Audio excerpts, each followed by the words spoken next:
কচুয়ায় চোরাইকৃত autorickshaw ও CNG সহ চোর চক্রের 4 সদস্য গ্রেপ্তার। রিপোর্ট করছেন কচুয়া প্রতিনিধি মোহাম্মদ মাসুদ রানা। বাংলা ৭১ টেলিভিশন, সত্য প্রকাশে আপোষহীন। চাঁদপুরের কচুয়ায় চোরাইকৃত একটি অটোরিকশা ও সিএনজি সহ চোর চক্রের 4 সদস্যকে গ্রেপ্তার করেছে পুলিশ।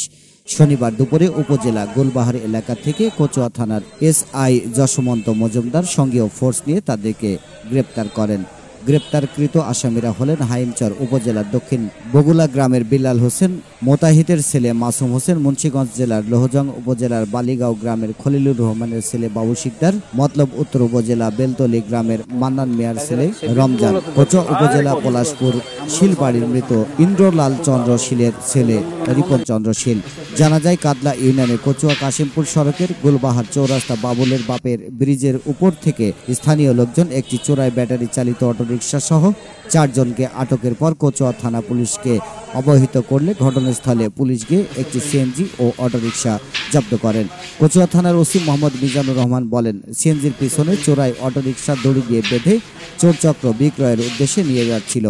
পরে স্থানীয় জনতা তাদেরকে আটক করে পুলিশকে খবর দেয়। প্রাপ্ত সংবাদের সত্যতা যাচাইপূর্বক আইনগত ব্যবস্থা গ্রহণের জন্য পুলিশকে ঘটনাস্থলে পাঠানো হয়েছে। গ্রেপ্তারকৃত আসামিদের বিরুদ্ধে কচুয়া থানায় মামলা দায়েরের পর চাঁদপুর বিজ্ঞ আদালতে প্রেরণ করা হয়েছে।